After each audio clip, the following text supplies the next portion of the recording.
তো হ্যালো বন্ধুরা, তোমরা সবাই কেমন আছো? আমি মোটামুটি ভালোই আছি। আর এই ঢ্যাঁড়সের তরকারিটা নিয়ে চলে এসেছি, যেটা কিন্তু তোমরা ইজিলি বাড়িতে বানিয়ে নিতে পারবে। আমার চ্যানেলে সবসময় উল্টোপাল্টা রেসিপি চলতেই থাকে, তোমরা দেখো, ভালো কিছু আমার মনে হয় না খাই। তো তাই জন্য একজন কমেন্ট করেছে যে সবসময় এরকম রান্না করলেই হবে, একটু সাবেকি রান্নাও দেখাও। তো অ্যাকচুয়াল হচ্ছে কথাটা, সাবেকি রান্না খুব একটা পারি না, কিন্তু মা যখনই এই তরকারিটা বানাতো তখনই একদম মন প্রাণ ছুঁয়ে যেত।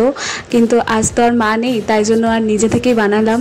তো এটা আমি 5 ফোড়ন দিয়ে বানাই, তোমরা চাইলে অন্য কোনো ফোড়নও দিতে পারো, কিন্তু আমার কথাটা একবার অন্তত 5 ফোড়ন দিয়ে বানিয়ে দেখো, তরকারিটা একদম জমে যাবে। আর এটার মধ্যে আলু, ঢ্যাঁড়স আর সামান্য কিছু মশলা, একদম ঘরোয়া, এটা ছাড়া আর কিছুই লাগে না। আর এখানে কিন্তু হ্যাঁ, কাঁচা লঙ্কা দিও, বেশি লঙ্কা গুঁড়ো দিও না, কারণ যেহেতু এটা ঝোল, বেশি লঙ্কা দিলে গলায় বাঁধবে, আর কিছু না।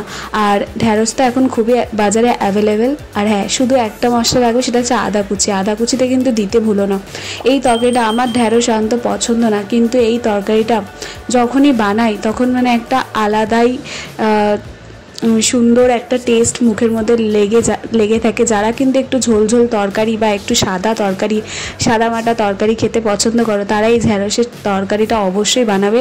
আর হ্যাঁ, এখানে একটা টিপস হচ্ছে, যখনই তোমরা এটা বানাবে প্রথমে একটু ফুটিয়ে নিয়ে একদম হালকা করে রেখে দেবে, কম করে 10-15 মিনিট ফুটাবে।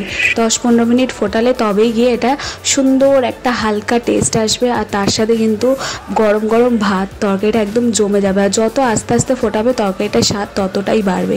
তাই আর দেরি না করে বন্ধুরা বানিয়ে নিও। আর কমেন্ট কিন্তু তোমরা অবশ্যই করো। তোমাদের প্রত্যেকটা কমেন্ট আমি পড়ি, আনসার যদি করতে পারি না পারি, আমি তবুও স্ক্রিনশট নিয়ে আমার শর্টস ভিডিওতে ছাড়ার পুরো চেষ্টা করব। তা আমার পাশে এইভাবেই থেকো।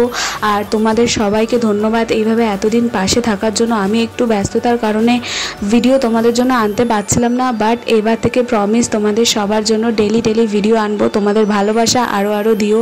আর হ্যাঁ, রেসিপিটা ট্রাই করে কিন্তু অবশ্যই জানিও।